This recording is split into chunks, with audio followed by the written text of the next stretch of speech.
Okay, our admittees or our participants have slowed down just a smidge. So I'm going to go ahead and get started. As I mentioned earlier, I'm Charlie Serrato with NAFEM. I want to welcome all of you to this morning's discussion about California AB 1200, which entails labeling requirements for all sorts of wonderful chemicals that may or may not be in your products. So in order to help us, we've got an all-star cast of folks assembled today. Want to acknowledge Alex and Fred from NAFEM's legal team at Barnes and Thornburg. You know them, you love them, you've seen them before. So we welcome them again this morning. We also have a special guest from Barnes and Thornburg, Jennifer Baker. Welcome, Jennifer. Glad to have you here. And then behind the scenes with me are a couple of my colleagues from the NAFEM staff, including Felicia Jager. Many of you know her and you've seen her, and a lot of you haven't had the chance to meet Kathleen Gallagher, and Kathleen serves on the NAFEM team. She's relatively new, so want to welcome her as well. So today, our purpose is to continue to generate awareness of the requirements. And as many of you know, the deadline's coming up on January 1st, so there's a lot to think about. And today's webinar is designed to help us understand what's required, the member concerns, things that you might have in your mind, and identify some next steps. So just as overview or background, for the past several years, NAFEM has been monitoring, reporting, and acting on U.S. PFAS regulations. And so we've been doing it for a couple of years, brought it up, and in general, NAFEM members said, okay, well, this sounds interesting. But as things started to escalate, it got to be a bigger mushroom cloud than most people anticipated. In fact, California and Maine reportedly have some of the most stringent PFAS requirements. And Maine, in fact, has even put some of their plans on hold when they realized how restrictive they were, and they kind of scaled back a little bit. California AB 1200, which we sent in some comments a couple of years ago regarding the labeling requirements, it requires manufacturers, primarily, at least it spells out cookware, sold in the state beginning January 1, as I mentioned, to disclose the presence of PFAS on the product label and the product listing for online sales in both English and Spanish. So these requirements are closely aligned with California Prop 65, which is the Safe Drinking Water and Toxic Enforcement Act, and it requires companies to provide warning labels to notify people of exposure to more than 1,000 chemicals that are commonly known to cause cancer, birth defects, or other reproductive harm. So there's a lot at stake when you're talking about human health. For purposes of today, we want to focus on the immediate California AB 1200 requirements and things that members and other industry stakeholders, looking at dealers and distributors in particular, should keep in mind. And so there's a lot to kind of absorb. So I'm going to turn it over to Alex and Fred and Jennifer for the narrative. I believe you have the ability to show what's on your screen, so please go ahead. And I'm going to turn off my video so I'm less of a distraction. So here we go. Thank you, Charlie. Let me see if I can do this seamlessly. And happy Friday, everyone, and happy holidays.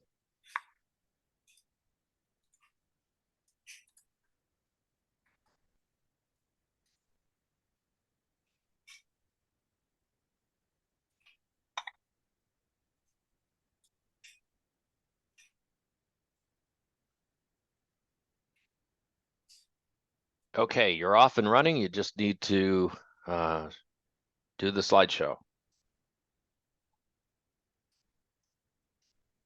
Alex, I think you have control of it, right? So I do. Is it put it on slideshow. Full screen yet? No. Shoot. But I think if you do slideshow at the top, up at the top, it'll go to full screen.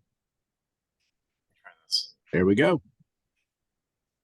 I think you're up first, Fred. Take it Okay. away.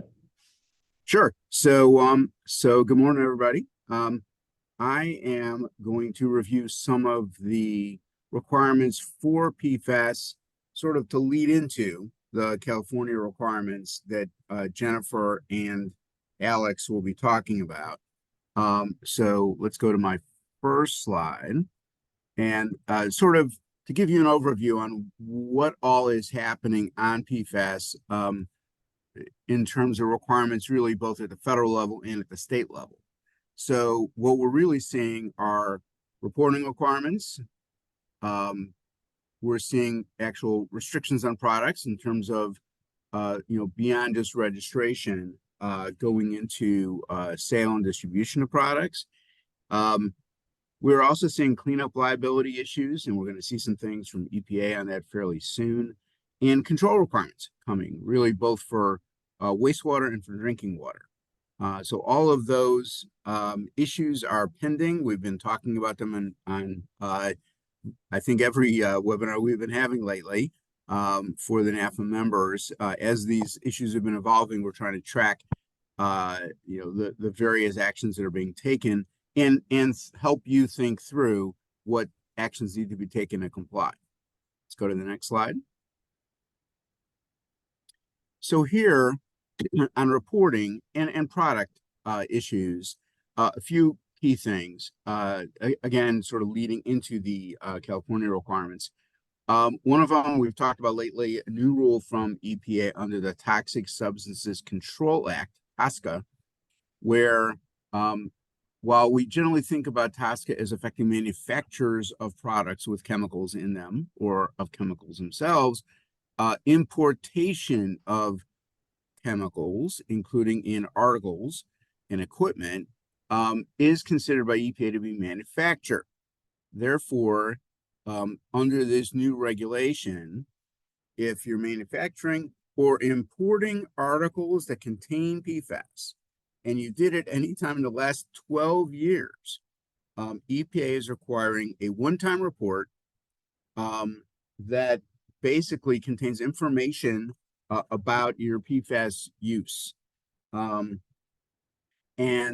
the report is due in 18 months. The due date is May 8th of 25. Unless you're a small manufacturer and you're only importing articles containing PFAS, in which case you have another 6 months. That's to November 25. But bear in mind, 24 is almost on us. The forms are available online, and there's information one needs to gather over the last 12 years in order to fill out those reports. So people are actually starting now to gather the information from their records and from their vendors to fill out those reports that have to be filed in 18 to 24 months. There are some issues where we think there's some clarification needed from EPA on this. We're going to be pursuing that in terms of trying to make sure we fully understand who's required to report and what information they're required to report. So that's one thing at the federal level. If you imported stuff, articles containing PFAS during that 12-year period, very broad. I mean, as you can imagine, a lot of companies import articles that have PFAS somewhere in the product. So this is going to apply to a lot of industries. The second federal reporting requirement is also a new one, but it's added on to an existing one. If you're a manufacturer of products in the U.S. that is covered by the Toxic Release Inventory, TRI requirements, you have to file an annual report on your use and emissions of these various toxic substances. PFAS was always covered by a de minimis exemption, and that de minimis exemption was taken away. So if you have to file these reports, and your guys should know if they do, you now have to start including PFAS information in your annual reports. Then the first year that kicks in is next year. So in other words, your report for 2024, which has to be filed by July 2025, will need to include information on PFAS releases. Now, the other thing to remember here is if you get products from others that include PFAS, they're going to start giving you supplier notifications about PFAS in their products next year. So and that's going to be important information for you to retain. So then the next year you can file your report saying, here's what I got, here's what, and here's what happened to it.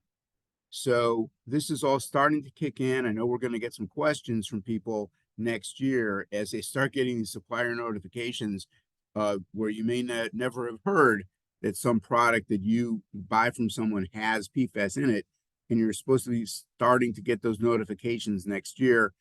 I'm not sure how much information people are going to provide. They may just tell you there's PFAS, but not which PFAS. There are going to be a bunch of questions that are going to come up on that. And we are going to seek some clarifications from EPA on this one as well. Finally, and this leads to what states have been doing, because these are new federal requirements we've just talked about, but the states have been doing a lot, particularly states like Maine, California, Minnesota, where they are requiring reporting registration for PFAS contained in products. We've already talked to several of you about specific requirements for particular products, where you really need to look at the state restrictions in terms of, okay, what's required in terms of registration or reporting, what labels have to be put on and where, what do they have to say. Ultimately, the states are phasing in restrictions on sale and distribution of the products, unless you can show there's no reasonable alternative. Maine and Minnesota, along with California, are examples where these requirements are going into effect. As Charlie said, Maine was the first, and then it got more complicated once they figured out that this wasn't as easy as it seemed. They have delayed some of the requirements in Maine, but other states are looking at what Maine's doing, what Minnesota's doing, and are thinking about adopting similar requirements. Let's go to the next slide. Also important to consider that there are potential future liabilities for cleanup of PFAS contaminated sites. As many of you know, under CERCLA or Superfund, if you arranged for disposal of a hazardous substance or a material containing a hazardous substance, then you can be liable for the cleanup of the site that it goes to, and potentially for a significant portion of the cleanup of that site. Until now, PFAS has only been started to be addressed in some of these cleanup actions, but EPA is very soon, like probably in the next first few months of 2024, going to designate 2 of the PFAS as hazardous substances, which means now potential liability for any site you send waste to that has those substances. Other PFAS may be regulated as well under this system. There is also potential for regulating some PFAS containing materials as hazardous waste, where you'd have to manifest it off and label the drums, etc. That's probably going to be proposed by EPA, but not yet. There's also cleanup liabilities under state programs. All of this is leading to waste disposal options becoming more limited and more costly. We're seeing landfill costs for sending PFAS containing materials going up significantly, including in Maine, where a lot of the municipal waste used to be land applied as fertilizer on farms. Then the state banned that. As a result, like waste containing PFAS are going to Canada. The costs are skyrocketing. There are some significant issues here in terms of where do you send waste to contain PFAS? We do have concerns that the options are going to be more limited going forward. We have facilities now that are starting to look carefully at, well, where are we sending waste? They may have PFAS in them. Do we start sending them to different kinds of landfills? Maybe RCRA licensed hazardous waste landfills, but the cost is significantly higher. Incineration, is that an option? There's a lot of research going on in terms of ways to deal with this issue, but it's definitely something to be aware of, is that there's potential liability out there for PFAS containing materials, where they get disposed of, and significant potential for limiting your options and for the options becoming more costly going forward. Next slide. So we've talked about, product restrictions. We've talked about reporting requirements. We've talked about cleanup liabilities. And the last piece of this puzzle generally is control requirements. Are you going to have to do things to actually reduce levels of PFAS that are, say, in waste that you send off or in wastewater from your facilities? And this is an area that we're spending a lot of time on lately, because EPA is starting to crack down on this in terms of, say, you may have PFAS, say you have a manufacturing facility, and you don't even use PFAS. You may have PFAS simply because the water you bring in from the river that you use in your process has PFAS in it already, and you just sort of pass that through, but it then ends up in your effluent. And the levels that we're talking about are parts per trillion or even lower. So EPA is starting to tell states to include requirements to test for PFAS in your effluent. And we see coming, although not right away, potential for effluent limitations, which would say you can't have more than X amount of PFAS in the effluent that goes out to the river. Even if you don't send to a river, but you send to the municipal sewer system, there's also pressure there, where EPA is telling states, and states are telling municipalities, well, we want you to do monitoring, but we also want you to monitor your industrial users and see what PFAS is coming from them and whether it can be reduced. Because now we're seeing cities go to their industries and say, well, you're using PFAS in a fume suppressant or in some other use, firefighting foam, other ways that PFAS is being used in processes. And are there alternatives? Because otherwise the municipals are under pressure to start imposing limits on what you can send them in terms of the levels of PFAS and what in the waste you send down the sewers. So that is all very, very much evolving right now. States like Michigan, there already has been a lot of effort in this area. Other states are starting to get into it as well. Also, and we've mentioned this in the webinars before, you don't usually think about this in terms of, well, drinking water standards. Those apply to cities that supply drinking water to people. The issue, and people are really waking up to this across all industries, is that if your facility gets its drinking water for your employees from the city, okay, you're hooked into the city system, that's fine. The city has to meet requirements. If you have your own, say, groundwater wells, or you're bringing in water from the river and you supply the drinking water to your employees, you're what we call in the business a non-transient, non-community water system, and you're covered by the drinking water standards that EPA issues. And they are about to issue PFAS drinking water standards.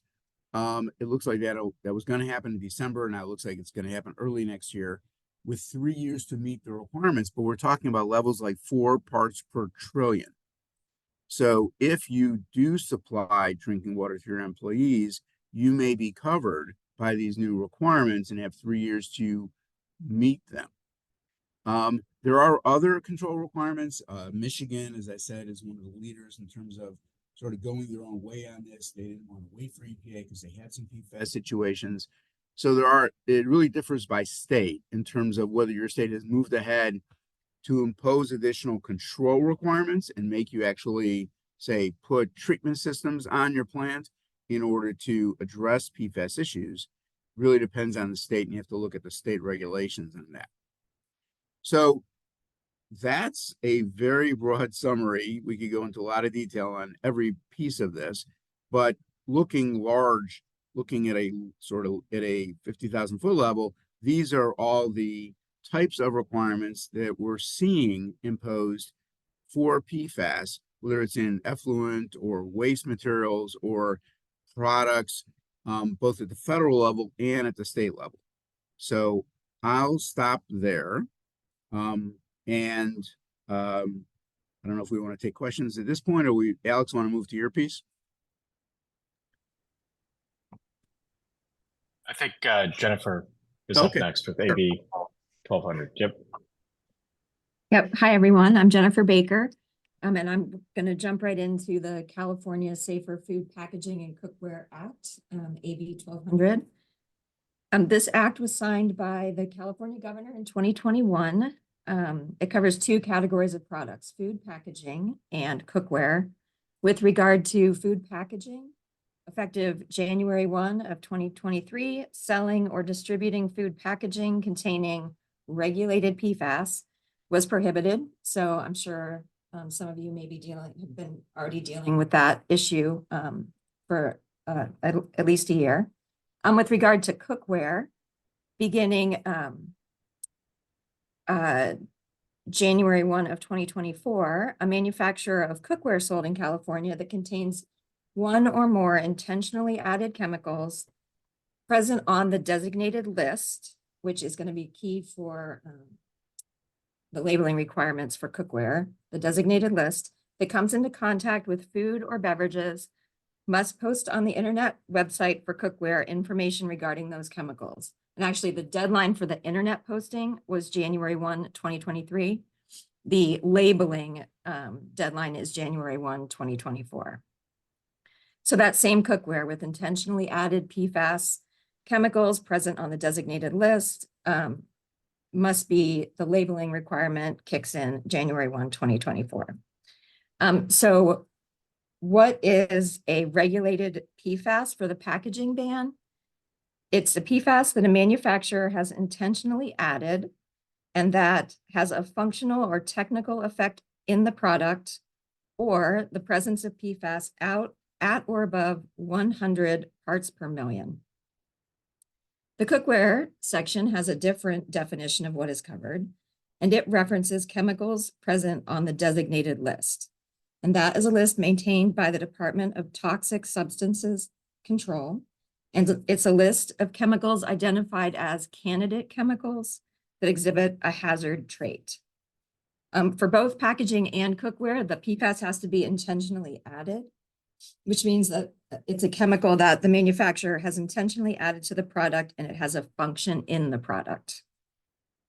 Okay, next slide, Alex. So let's talk about the scope of it. It applies to cookware, which is defined as durable houseware items that are used in homes and restaurants to prepare, dispense, or store food, foodstuffs, or beverages. Cookware specifically includes pots, pans, skillets, grills, baking sheets, baking molds, trays, bowls, and cooking utensils. The genesis of this cookware labeling requirement appears to be Teflon coated pans. The problem, though, is that Teflon, or PTFE, is not included on the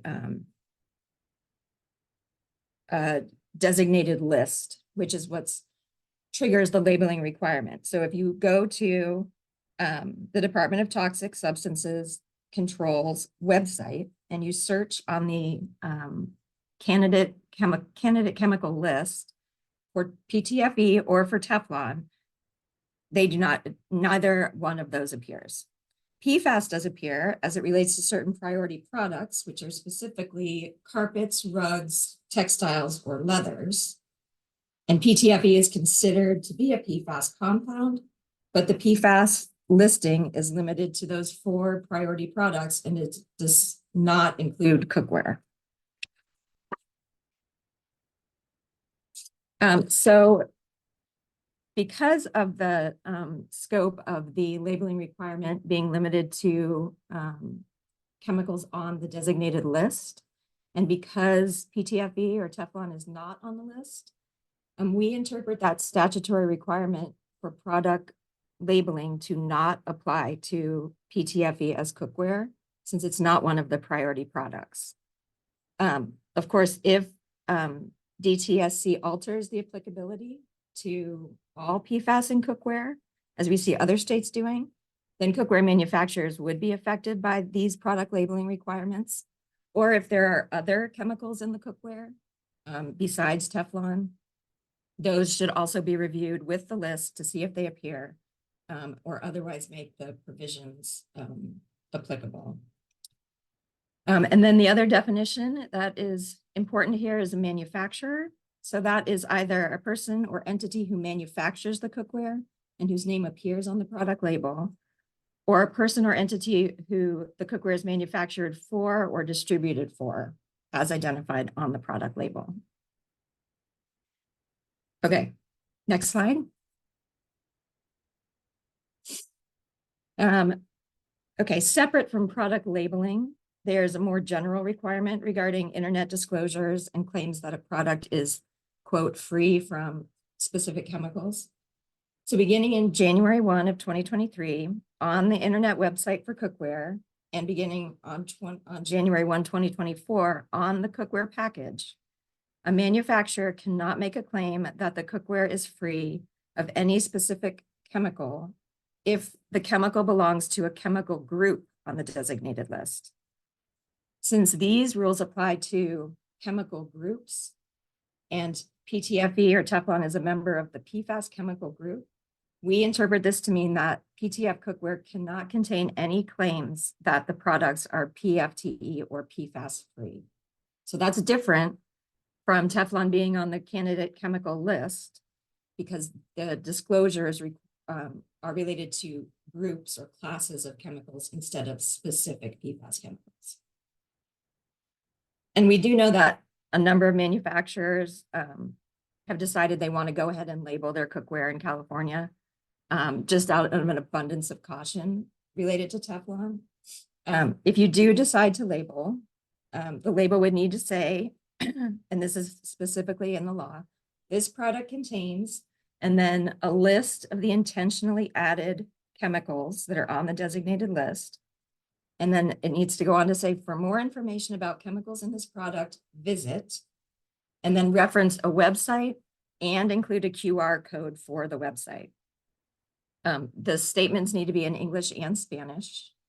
And the label doesn't have to be affixed to the actual cookware itself. It can be put on the exterior container for the product, as long as it is visible and legible to the consumer.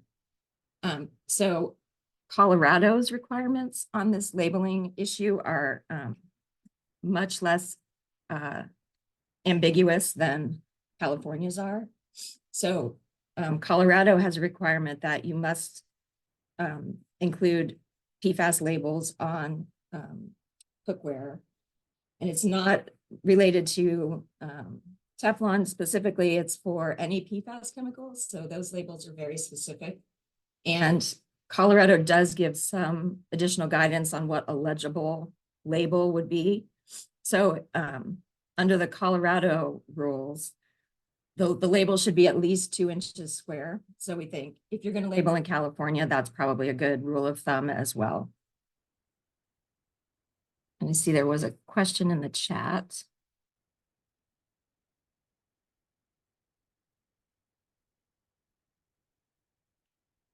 So I think Alex is going to talk about Prop 65, which would apply to those other items in the question: iron, nickel, chromium, aluminum.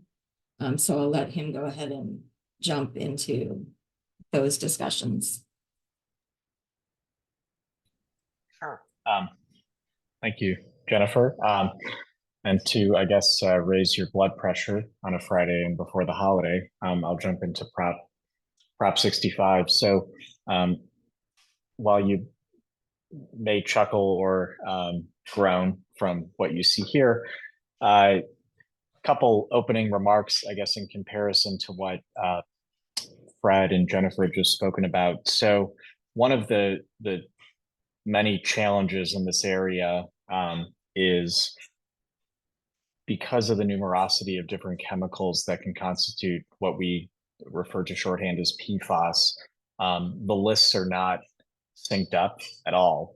And so I can let Fred jump in on TSCA, but from my understanding, TSCA is a functional or structural approach to what is a PFAS. So I think they're coming out with a list shortly, but they even reserve the right to say, even if we don't put it on the list, if it still meets from a chemistry perspective, this functional coverage of what a PFAS is, you're covered by TSCA. Then you have under AB 1200, the DTSC safer chemical candidate list.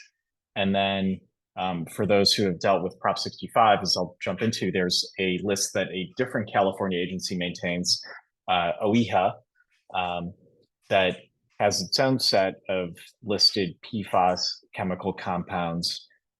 So again, this is, really frustrating. I can imagine from a compliance standpoint, but it also means that even if you get, which can be very difficult at times, information from your suppliers on, I have X, Y, and Z PFAS, it doesn't mean you're in, so to speak, for all of the requirements that we're talking about, TSCA, AB 1200, and Prop 65, because the lists are different. So I just want to tee that piece up. And to further frustrate everyone, the labeling requirements under AB 1200 are comparable. They're sort of drawn from Prop 65, but they're not exactly the same as Prop 65.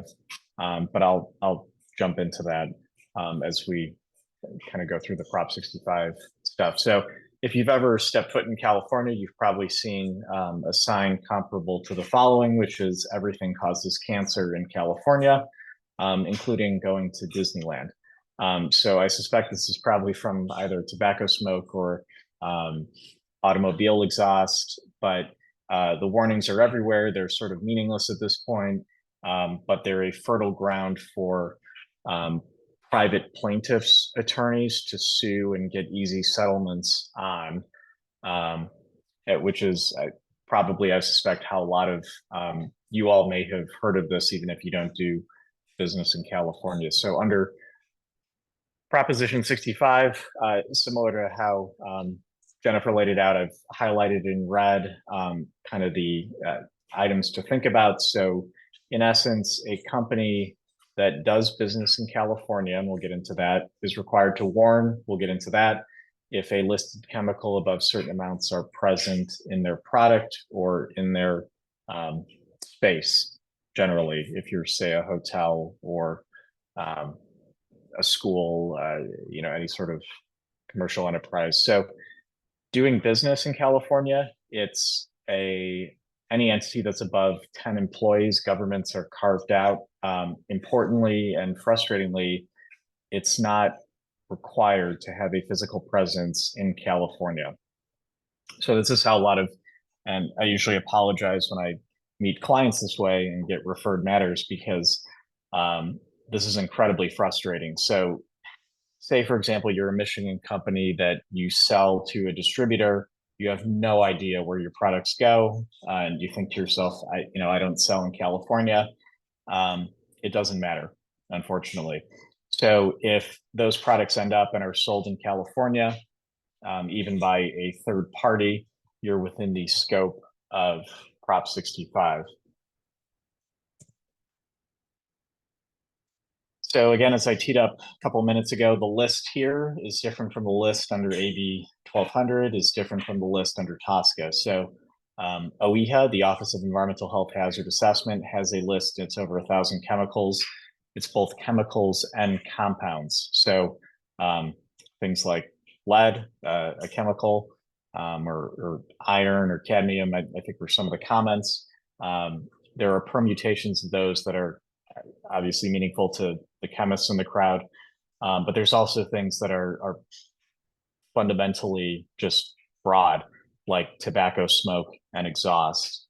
And so that's how, if it's not a product, how a lot of places get listed. So if you walk on a jet bridge, for example, in a California airport, there's probably a Prop 65 warning because of aircraft exhaust. So that's not one compound. It's obviously a mixture of many different things, but that's on the list. So there are two buckets of items on the list. They're carcinogens, items known to cause cancer, and reproductive toxins, which cause birth defects or other birth-related reproductive issues. And so on each of these, there are so-called safe harbor levels. The frustrating thing is there is a list of about 1,000 compounds as identified above, and then there are safe amounts for about 320 of these compounds. So for some of them, not to dive too far into the weeds, you're allowed under the statute to prove that your compound in a certain amount is safe. Basically, no one ever does this because it's an impossible burden in litigation. But for those that do have safe levels, they're called under the cancer bucket, no significant risk level, NSRL, and for reproductive compounds, MADLs, or maximum allowable dose levels. And so what this means is if you know in your product that you have, say, a certain compound, lead at 3 parts per million or trillion, and it's below the safe amount, then you would not need to warn. I guess I have never seen in working with clients anyone be able to kind of match these things up. So it's theoretically an option to not warn, but practically it's very difficult to kind of align. You have a product with many component parts. How do you prove that the sprocket inside the compound meets the part per trillion MADL amount for the product? So it's there, I identify it, but for most companies, if they essentially have a listed compound, they're in the bucket of warning for it under Prop 65. So the compound has to be present, and this is not just consumer products, this is anything. So many of our members in the business is not selling directly to consumers, doesn't matter. If it's a thing, it's a product, and therefore if it's added, it can potentially be in the scope of Prop 65. It's also confined spaces, so there are workplace requirements or where people gather essentially. So if you stay in a California hotel, you probably can see a warning somewhere, likely related to tobacco smoke or exhaust if there's an adjacent garage. And then there's environmental exposures. So these are things that are not necessarily confined, but gathering places, so parking lots, Disney World, as we saw, may cause cancer. And I find this fascinating, but it's also ancillarily related to NAFEM membership. But cooking has been a enormous and litigated challenge under Proposition 65. And so I don't know if they're still there. I was just in California. I guess I could have looked at the Starbucks. But a compound called acrylamide is a byproduct of cooking most kind of substances. So the term acrid, if you ever toast nuts for a salad or something, and you do something else and you leave it too long and it has a smell, that's acrylamide. So it's a compound that just by nature of cooking anything, including roasting coffee beans, is introduced into a final product, a baked good, and it's cancerous and it's listed. And so there was about a 10-year litigation over whether that is an intentionally added compound for the sake of being within Proposition 65. A court ultimately held it's not. So there's a carve out for items that are introduced sort of not intentionally, but by way of a cooking process specific to acrylamide, and kind of, it's, I guess, referred to as like the Starbucks or Dunkin' Donuts fight. But that's really it. Beyond that, it's you know, if it's not, take a step back. For example, under TSCA, there's often a distinction between if you add a substance, but it's not related to the ultimate function of the article. Sometimes you can be exempt under TSCA because, for example, you don't buy a automobile for the sake of releasing motor oil. You know, you buy an automobile to drive, and incidentally, it uses motor oil. Proposition 65 is much broader.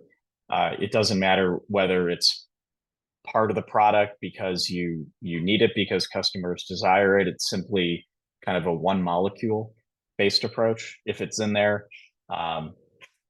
And if you have 10 plus employees, and if it's on the list, you're probably within the scope of Proposition 65. So I think this might be the last slide, but for warnings, California under the regulations allow anything that apprises a consumer or potential purchaser to become aware of what is in the product. Practically, however, California provides safe or blessed warnings, and that's what most clients and entities use. So for this one, again, I think as Jennifer had mentioned, for purposes of AB 1200, there's a bit of flexibility in how you label the product or when you label the product. For Proposition 65, it's abundantly clear that it has to be before the point of purchase. So again, if you've spent time in California, and if you like balsamic vinegar on your salad, for example, it's on the shelf where balsamic vinegar is sold. If you sell the product online, it has to be on the internet website where the product can be purchased. You can't essentially disclose after the fact, like putting a slip sheet into the package or, you know, confirming with an e-invoice. And by the way, here are all the disclosures with the product. It has to be before the product is actually sold. There's a continuing fight over long versus short form warnings. So I suspect, although I don't want to assume, but for members of this organization, there may not be difficulty in finding product space to put a label on for items like a big one that I was involved with years ago was like fish oil supplements. And there's already, you know, you buy any supplement, there's tons of warnings. And so finding room to put another warning or disclosure on it can be challenging for certain products. But for the long form kind of standard disclosure, there are specific font size minimum requirements. If you have a reproductive toxin or 10, you have to list at least one. If you have a cancerous listed chemical or 10, you have to list at least one. You have to put this yellow label and warning, and you have to refer individuals to the California website. There are a couple of language requirements that I think if you have knowledge of a certain number of constituents that have different language needs, you may have to provide that in other languages. For the short form, it allows you to truncate not putting the chemical and basically just warning, which for many years, and I've kind of shared this frustration with many of you, it can be difficult to figure out what exact chemical compound is in your product. And so many entities chose the route of using the short form warning, which you didn't need to list the chemical if you had a suspicion that, you know, there's one of the listed 1,000 compounds on it. California over the years has sought to restrict this approach, finding that short form warning should be used for things like, again, the fish oil products that I talked about before, not as kind of a shortcut around doing the hard work, so to speak. But I think that may be it. But again, as each of us had kind of talked about, it's unfortunately not kind of a one-for-one, you're in or you're out for all these requirements. It's kind of a case by case, figuring out what list you're on, and then working from there to figure out labeling or other disclosure, or for TSCA, as Fred mentioned, a whole host of requirements depending on the type of entity that you are. Okay, thank you. I'm going to jump in because we've got a boatload of questions and a little bit of time, so we're going to try and cover them as fast as we can. One of them has to do with labeling requirements, of course, and in particular, oh boy, here we go. I understand the need to report label PFAS. However, what about all the other chemicals on the candidate chemical list, like iron, nickel, chromium, aluminum, etc.? Do those require labeling as well? So that was a question at the outset from Deb. Any thoughts on that? Yeah, I think Deb and Jane both had similar kind of questions going to that. So AB 1200 does require, it goes beyond PFAS and Teflon. So any chemicals that are on the list in a surface or handle of cookware that will come into contact with food or beverages will need to be labeled. So, whatever, if you're concerned about any of those particular items, make sure to double check the list and then adapt your label accordingly. Okay. And regarding labels on products, if a product is bulk packaged to the customer and they then break it up into individual saleable items, who's responsible for labeling the individual products? So under AB 1200, the label is required to be visible and legible to the consumer. So there's no definition of who the consumer is in that particular law. There is a definition in the Colorado law, which is maybe instructive, and that says that the consumer is the end user. So we need to, so if you're using Colorado as a guide, the end user needs to be able to see the label. And the requirement for who does the labeling itself is either the manufacturer or the person or entity who the cookware is manufactured for or distributed by, as identified in the label on the product.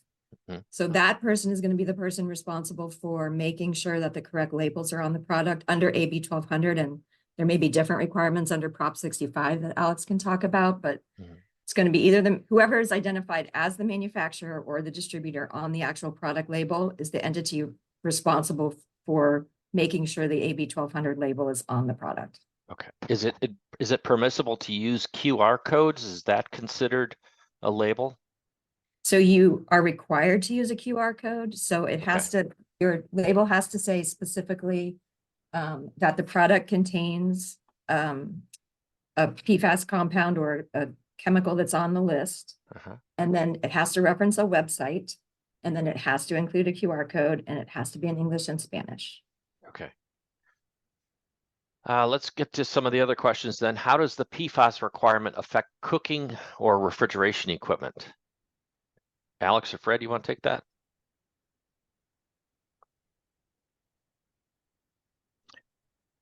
Fred, we need to hear you. There we go. I think that's Alex. Okay.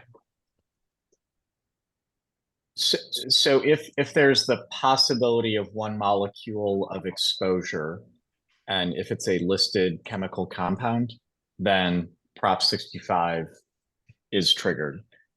There might be other requirements that Fred can speak to. I know there's kind of different permutations of the TSCA recent rule that historically, if you import, even if there's not an exposure or potential exposure, I think you might fall under the TSCA reporting rule. So you may not have a Prop 65 kind of labeling concern, but if it's embedded in the product and you have imported it, right, then you might be in TSCA land.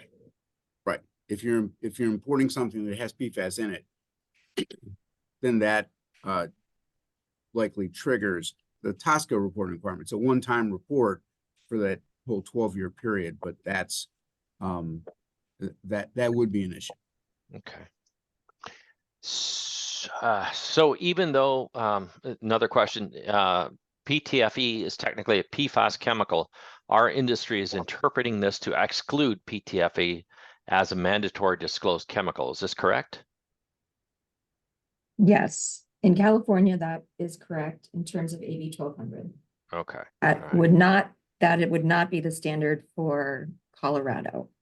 All right. Okay. Another question from Deb. There are chemicals listed on the candidate chemical list that when researching their authoritative list, they do not indicate being listed on the Prop 65 chemical list. For example, iron. It is listed on the candidate chemical list, but not on the Prop 65 chemical list. Are we still required to label it for AB 1200 compliance?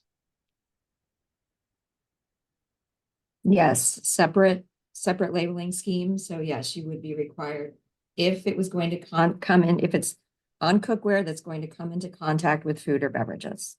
Okay. All right. Similar question. Speaking of California AB 1200 only, to clarify, it requires manufacturers of cookware to label their products if they contain any of the chemicals on the designated list. Is that correct?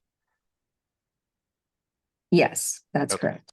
And we have received this opinion from our legal counsel. The presentation is a bit confusing with the focus on Teflon and PFAS. So that's just. Yes, so AB 1200 goes beyond PFAS and Teflon. Yes, it does. Okay. Is the long form warning required or is the short form still permissible? My understanding was the requirement of the long form was tabled. So currently both are permissible, but Charlie, as you know, there have been rumblings over the years on restricting the use of the short form warning, and so we're continuing to monitor that one. But both currently are permissible. Okay. Another question. My understanding is that stainless steel products need to disclose chromium, manganese, and such, correct?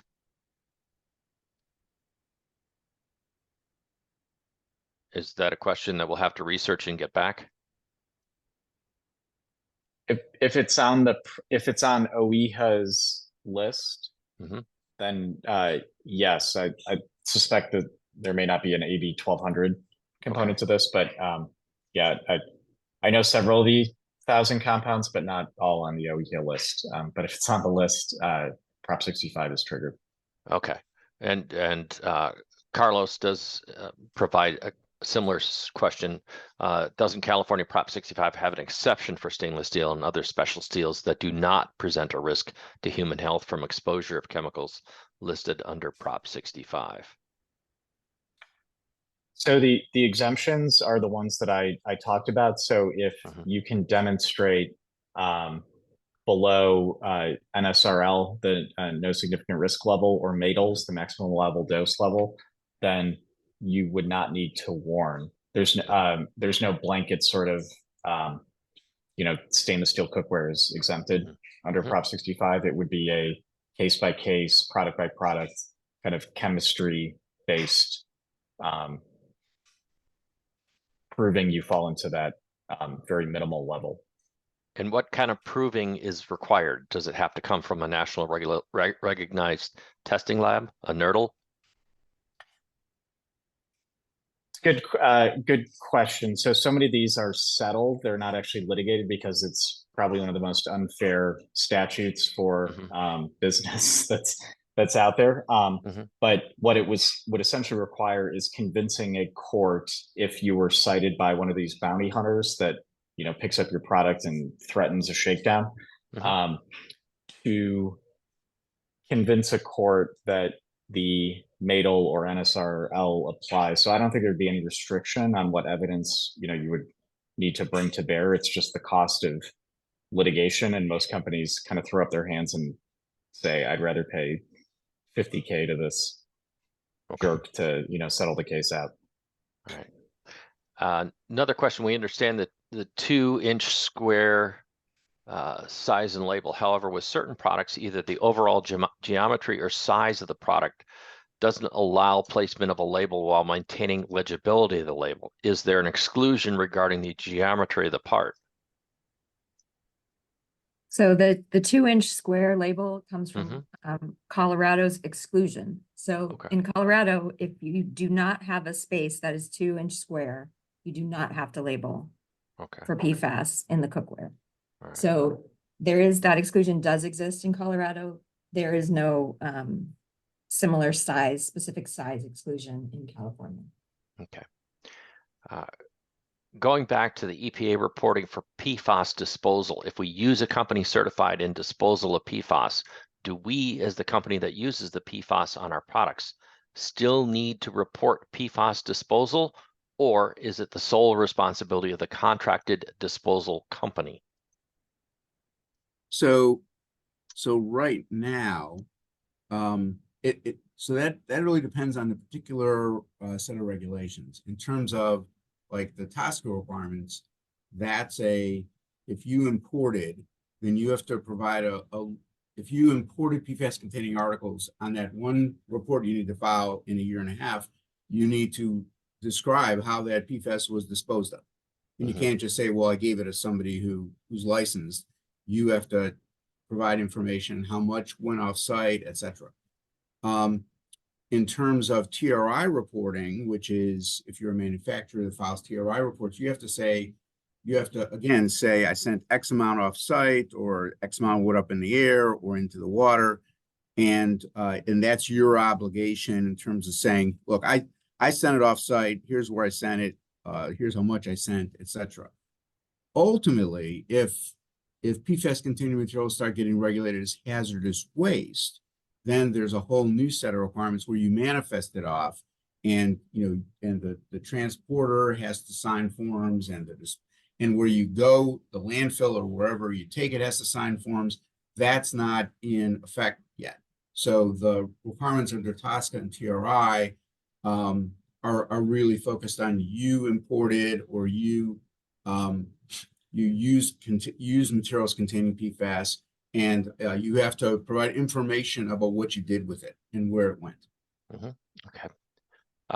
Another question. We currently have completed Prop 65 investigations and labeling. Is PFAS a separate requirement?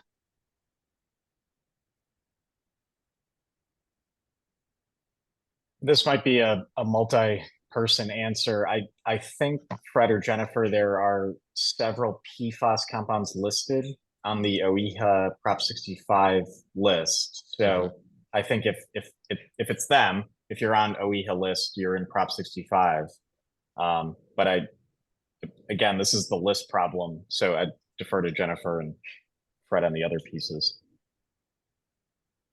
Yeah, so I have only looked at the designated list for AB 1200 for a couple of PFAS specific compounds like Teflon, which is not there. PFAS as a group is on the list, which is why we think when you talk about not being able to claim that your product is PFAS free, that those requirements of AB 1200 would apply.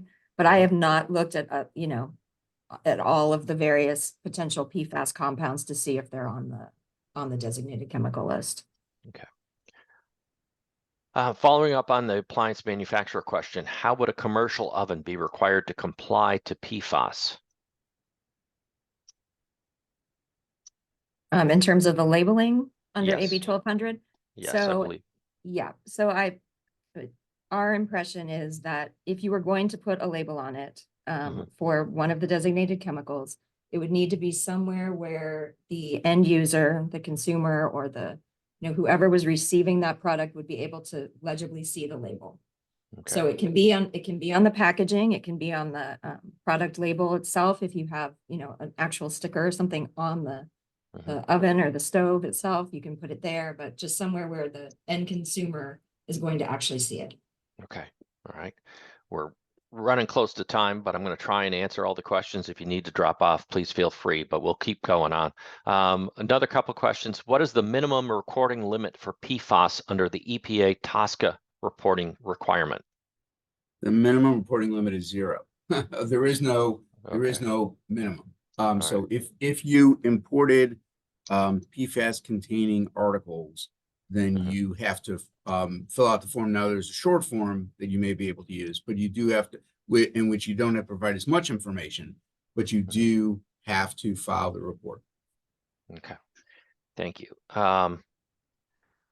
The would an oven be required to label given that it's not cookware? So under AB 1200, the definition of cookware is items that are used in homes and restaurants to prepare, dispense, or store food or beverages.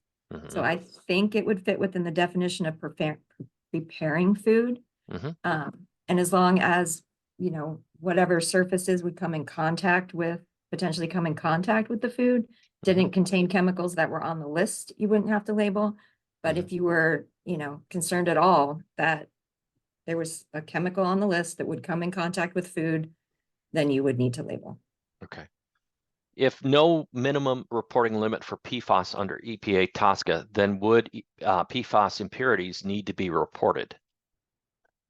And that is exactly one of the questions we are seeking clarification on from EPA. Okay. The question is, would you even know about you know, impurities in a product? So that's one that we will get back to you on, because we're seeking clarification from the agency. Okay. Then let's get to a couple really broad questions. One, who enforces AB 1200? So I actually have not looked into specifically who would do the enforcing. Okay. In similar instances, you know, you're subject to citizens or, you know, consumers bringing claims under Consumer Protection Acts or Unfair Trade Practice Acts, those kinds of things. Right. So just to go ahead. Jump in. I had seen a California AG enforcement warning memo maybe about a month ago. I think Charlie may have distributed that to members, and we can do so again. But essentially getting at the point that the California AG feels as though they have the authority here to enforce AB 1200, because I think, is, you know, we've recounted in various discussions, a lot of times you see these laws, but, you know, compliance is or, you know, people get products from other places. So at least for AB 1200, the AG seems to have stepped up and say, we have the authority to go after parties here. And David Wasserman, thank you. You pointed out, wouldn't it be the same as enforcement for Prop 65? So would enforcement for AB 1200 be the same as Prop 65? Nominally, yes. And the reason I say that is I actually worked in the California Attorney General in the Prop 65 group, and most of them don't give a shit about, it's recorded, I guess. They do not care about most of what happens in the world, because it's driven by private enforcement. So if there are very high profile, for example, lead in children's candy are an example, lead in kids' kind of toys, they will, and they do have the authority to enforce. There is a notification requirement under Prop 65 for private enforcers to send a notice to the California AG, but they very rarely exercise enforcement authority, just given there's unfortunately a very rich cottage industry of private parties seeking to enforce and shake down parties under Prop 65. So it's theoretically there, but it's not often used. Okay. Couple other points just to establish. One being that we are recording this session, as Alex mentioned, so even dirty words will be recorded, and we will make sure that this information is posted so that members can come back and refer to it. And question regarding presenters. Are presenters a resource for NAFEM members? Yes, the best way to get a hold of anyone with questions, send an email to advocacy@nafem.org. Again, advocacy@nafem.org. It's really easy. Just send us a question, and between myself, Felicia and Kathleen will field the questions and make sure that we're getting an answer to you. Someone says, thank you very much to all the presenters, especially to Ms. Jen Baker. So thank you, Jennifer, for stopping by, for zeroing and explaining on California AB 1200. Very complicated situation. Any other questions before we depart? Okay, no other questions. So I hope this answered a lot. It sounds like a very, very complicated situation. We just touched the tip of the iceberg, but definitely keep pushing toward that compliance on January 1. Let us know if there's something else that we could or should be doing to help you. Again, I gave you that email address. Want to thank Alex, Fred, Jennifer, Felicia, and Kathleen, and all of you for stopping by. Want to wish all of you happy Hanukkah, Merry Christmas, happy Kwanzaa, happy holidays, and look forward to seeing you in the new year. And thank you for stopping by, and for we're grateful to have you as members of NAFEM. So thanks all. We will see you in the new year.